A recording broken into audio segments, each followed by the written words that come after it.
This is Boxing Tickets NI in association with SB Sports Chaco. We're here at the Conlon Moraga press conference. Sorry, public workout. And we're delighted to be joined by Little and Large. How are you, lads? How are you doing? Hey. All good. For anybody that obviously doesn't know, Gerard Hughes obviously just about to make his pro debut in Karol Dlugosz. I'm getting good at these languages. These mad languages.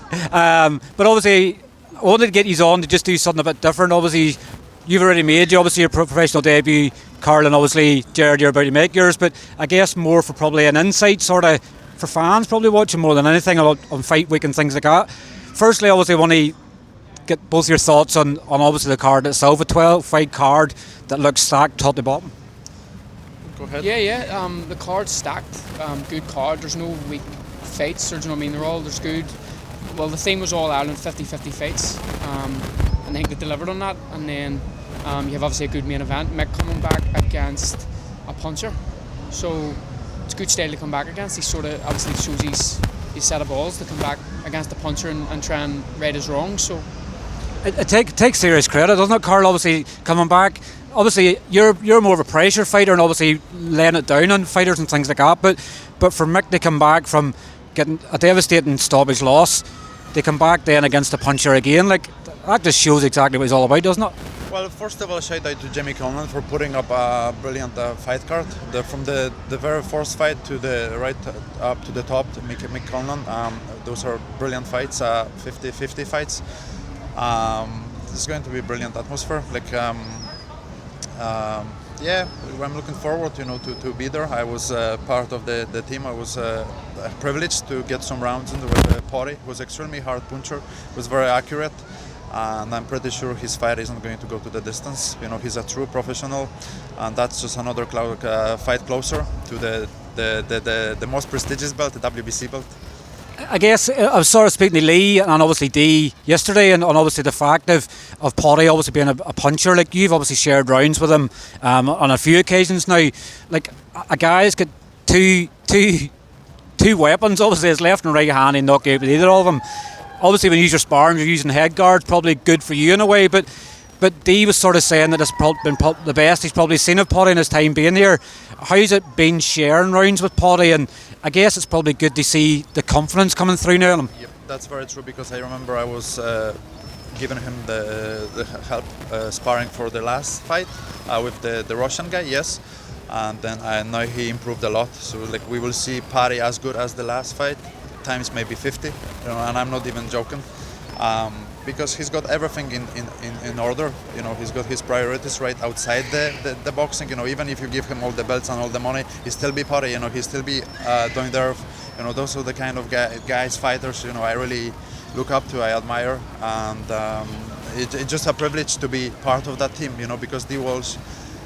Have you ever seen a coach that's able to train kids and the world-class professionals, and he's in that gym. So shout out to Dwalsh too, because he's in that gym over 10 hours. There's definitely bribes going on there somewhere, Gerard, isn't there? He's shouting everybody out here. He must be looking at something. So he must be. He's looking at nose fixed. Because if you take, great leaders make great leaders, and if you take somebody like Dwalsh out of the mix, a lot of us, who would train us, who would take care and guide us, we all stick together. Boxing can be very selfish. It's very selfish, yeah. But then we're just lucky mixing with the guys. We have aim, we aim at something and we stick together, and it's about getting better, yeah. He's taking up a lot of airtime here, Gerard. He's leaving you here like a spare part. On that bloody camera, he'll be talking all day, boy. You told me about I'm going to do interview with you, yeah. I was doing the interview in my head for about practiced it for practicing for a long time, but it's not going the way I was planning. No. It's definitely, I've been trying to get Karol on for a while, and it's obviously taken you to be here by his side to sort of bring him out today. Up here, I know. No, going back even to Paddy, he was over sparring Jose Burton. You had to go to a different country to get sparring, and then you've Murph with Farrell. Again, I sparred Murph up this, and here he's on fire. He's on fire, and I don't see it going the distance. I think probably pretty similar. I think both guys have sort of said they're going to get the stoppage win, probably more than anything on their talents. I'm probably looking at it and going, nerves. Coming out to a few thousand people in the SSE, probably they wouldn't imagine it would come this early on. What's the nerves like? Obviously, probably more for you, Karol. Obviously, you've made your professional debut. You obviously I've still do feel that professional debut nerves. But what's the nerves like, sort of coming out to a crowd? What's it going to feel like for these two guys on Saturday night? I have a feeling they doesn't going to affect them at all because they will fight anywhere. Those are the kind of guys you send them any location in the world, because they are dedicated, they sacrifice and they hungry. Like plus the Dwalsh in the corner, like you want to see this guy working, like he's making the adjustments, and the fighter come, you might be one round down, he will do the adjustments and then he's coming out, with the different fighter, different approach, so it's a good team, it's not going to affect them at all. It can be Wembley Arena, 80,000 people or whatever, it's still the same thing. The ring, the task, win and move on to the next one. I guess it's probably like anything nowadays. It's like the two of them have history as amateurs. Colm's obviously the more experienced as an amateur and he's the tougher opponent so far. Rudy's obviously 3 fights in 4 months. After about 3 years of trying to make his debut, I guess that hunger comes in there as well. I guess every fighter's obviously going to have a chance, but I guess when Colm obviously gets in there and Rudy gets in there and they see what it's really about, game plans go out the window. They'll probably maybe just stand in the middle and whoever probably lands the biggest punch, sailors down, and that's it. Even the atmosphere will probably, the both of them hasn't fought in front of so many people before, so like yourself, that can drain you. Do you know what I mean? That can you can have a walkout, you can get ahead of yourself and whatever, and that can take you off your just so you have a game plan, that can take you off your game plan. So it's a bit unknown in that sense because both of them haven't fought at a good level, but they haven't fought. They're ready. Look at him starting. But again, the atmosphere can definitely affect it. He fought in front of no one. You need to remember. You know what I mean? So there's going to be a crowd. Rudy sold tickets and Colm's obviously sold tickets, so they're going to have fans shouting them. Again, it will take its toll. I think at this stage it looks like it's something big for them, which is big, yeah. The first time they're facing this amount of people and stuff, but they are ready. Potty or Colm or other guys, yeah, they're ready. What sort of fight he's looking forward to? Probably the most on the card. Potties. I think all the fights are good because they're like even fights, but I think Potty is going to be the most spectacular because he's a punch perfect fighter, and that's very rare. Like in the last few fights, he proved that he's punch perfect. He doesn't get carried away. He's a true professional, and I have a feeling he's going to do damage. He's going to make a lot of noise. He's not the guy that would talk and stuff, but like when he's in the ring, people will be like, "Whoa, that's a real hammer." See, he knows. His Potty straightened his nose a wee bit. Here, his nose was bendier. Listen, everybody, this nose is going to be fixed. He's going to see the doctor on Friday, so he has to get that nose fixed. Still the best looking guy, probably one of the best looking guys in Ireland, so stop this. I guess when we sort of look at the card, you probably just think of, if you think of a war, you can't obviously look past Tyrone McKenna and Chris Jenkins. I guess everybody's fear is Chris Jenkins obviously has issues with his eyes and obviously getting cut early on in fights. I guess everybody's praying it goes past 4 rounds and obviously just hopes for a really good fight. I think Tyrone stops him. Can I say something? What I think? I think they both good, but I never like the guys saying they like war, war ready, because they don't understand the meaning of war.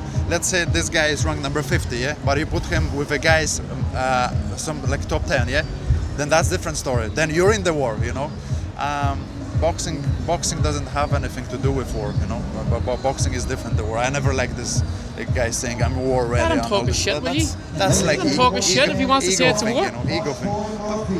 But but they're ready. That's another good fight. Another good fight. I do think it. Obviously, Tyrone's moving up, but I think Jenkins has done probably too much for him. Just good matchmaking. I think it's probably a chance for redemption for Paddy Gall. Obviously he robbed in 2019.